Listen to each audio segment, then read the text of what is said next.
So stick around, and whatever you do, don't cheat yourself by skipping ahead. Every minute counts in this myth-busting journey. Let's dive in. Closing. Love. It's the subject of countless songs, movies, and dreams. But what if everything you thought you knew about true love was a lie? Isn't that a bit dramatic? Everyone knows what true love is, right? Do they? In the next 15 minutes, we're going to challenge everything you believe about love and relationships. But stick with us, because what you learn might just change your life. All right, I'm intrigued. So what's this big lie we've all bought into? The lie is the concept of true love as we know it. The idea that there's one perfect soulmate for everyone, that when you find them, you'll just know, and that true love conquers all, never fades, and solves all your problems. But that's what we've always been told. Are you saying it's all fake? Not fake, but definitely oversimplified. Let's break it down, starting with the science of love. When you fall in love, your brain goes through some fascinating changes. Dr. Helen Fisher, a biological anthropologist, has done extensive research on this. When you're falling in love, your brain is flooded with a cocktail of chemicals: dopamine, norepinephrine, and serotonin. This creates that euphoric, can't eat, can't sleep feeling we associate with new love. So love is just chemistry? In a way, yes. In fact, brain scans of people in love look remarkably similar to those of people high on cocaine. Are you saying love is like a drug? In many ways, yes. The brain regions activated when you're in love are the same ones involved in addiction. That's why love can feel so intense and all-consuming. But what about long-term love? Surely that's different. You're right, it is. After about 12 to 18 months, the brain chemistry changes, the initial rush fades, and different hormones like oxytocin and vasopressin become more prominent. These are associated with bonding and attachment, beauty, and I've seen building relationships off of the dating apps. So the butterflies in your stomach feeling doesn't last forever? Exactly, and this is where many people start to question their relationships. They mistake the end of the honeymoon phase for falling out of love. Okay, so the science is interesting, but where does the myth come from? Great question. The concept of romantic true love as we know it is relatively recent in human history. In many cultures throughout history, marriage was primarily an economic arrangement.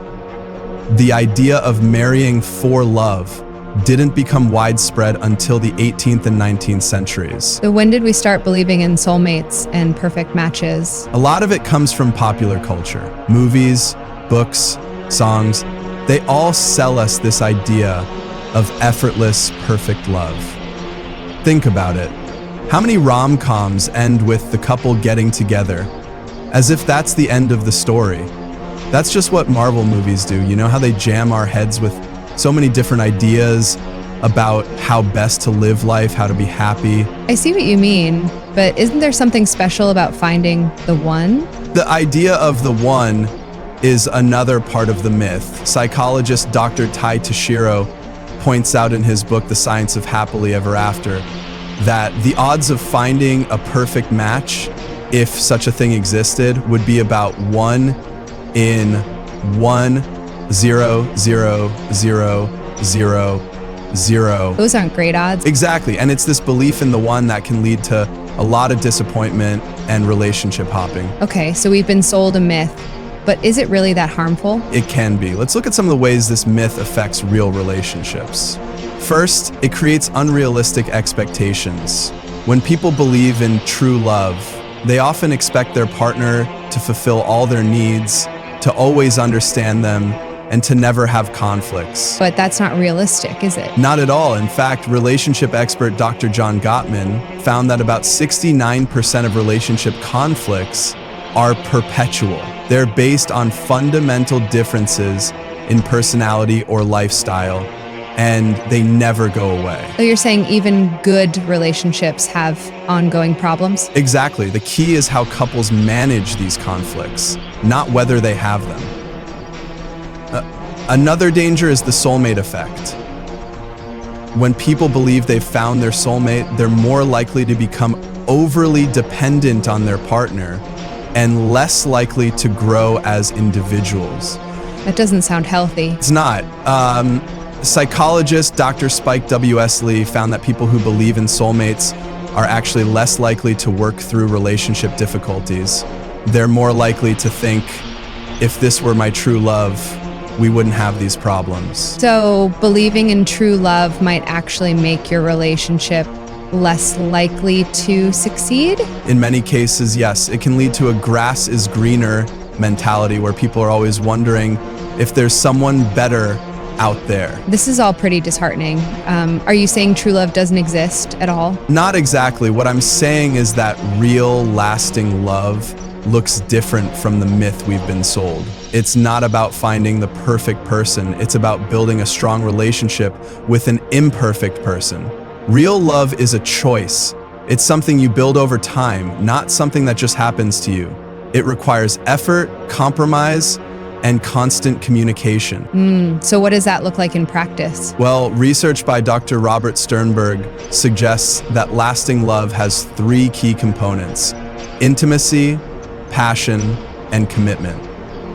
These need to be actively maintained over time. And how do couples do that? It varies, but some common factors include 1. Regular, open communication. 2. Showing appreciation and affection. 3. Supporting each other's individual growth. 4. Sharing new experiences. 5. Working together to solve problems. That sounds like a lot of work. It is, but it's also incredibly rewarding. Couples who approach love this way often report deeper satisfaction and stronger bonds over time. So if we're letting go of the myth of true love, how should we think about love instead? Great question. Instead of thinking of love as something that happens to us, we should think of it as something we do. Love is a verb, not just a feeling. Philosopher Alain de Botton suggests we should replace the idea of finding the one with finding the one who we can negotiate with.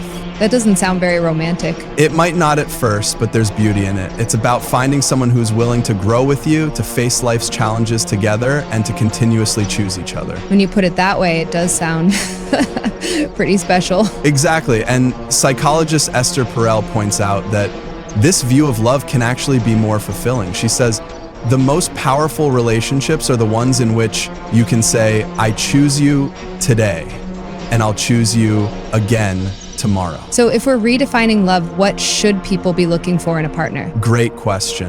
Instead of searching for a perfect match, look for someone who, 1, shares your core values, 2, communicates well, especially during conflicts, 3, is willing to grow and change with you, 4, supports your individual goals and dreams, 5, makes you feel safe and respected. That sounds like a solid foundation. It is. And remember, these qualities aren't just things to look for in a partner. They're things to cultivate in yourself too. We've talked a lot about the myth of true love, but is there any scientific evidence for what makes love last? Absolutely. Researchers have been studying long-term relationships for decades, and they've found some interesting patterns. For instance, a study by biological anthropologist Helen Fisher found that couples in long-term relationships who reported still being in love showed activity in brain regions associated with dopamine release, similar to the early stages of romantic love. So you can keep the spark alive even in long-term relationships? Yes, but it requires effort. Another study by psychologist Arthur Aaron found that couples who regularly try new and exciting activities together report higher relationship satisfaction. So Netflix and chill might not be the best date night plan? Maybe not all the time. The key is to keep growing together and creating shared experiences. Okay, so for our viewers who want to build this kind of lasting love, what practical advice can we offer? Great question. Here are some evidence-based tips. Practice active listening. Really try to understand your partner's perspective, especially during disagreements. Express gratitude regularly. Psychologist Sarah Algo found that expressing gratitude can significantly improve relationship satisfaction.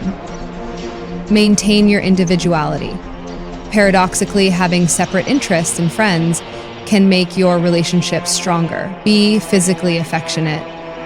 not just sexually, but through small touches, hugs and kisses throughout the day. Create rituals of connection. This could be a weekly date night, a daily check-in, or any regular activity that keeps you connected. These all sound doable, but they also require consistent effort. That's exactly right. Love isn't something that just happens to you. It's something you actively create and maintain. So to wrap up, what's the main takeaway for our viewers? The main message is this: don't buy into the myth of true love as portrayed in movies and fairy tales. Real lasting love is something you build together over time. It requires effort, communication, and a willingness to grow together. And while it might not be as dramatic as the Hollywood version, it can be far more rewarding. Absolutely. By letting go of the myth of true love, we open ourselves up to something even better. A deep, lasting connection built on mutual understanding, respect, and shared experiences. So viewers, we want to hear from you. How has this changed your perspective on love? Share your thoughts in the comments below, and don't forget to like and subscribe for more myth-busting content.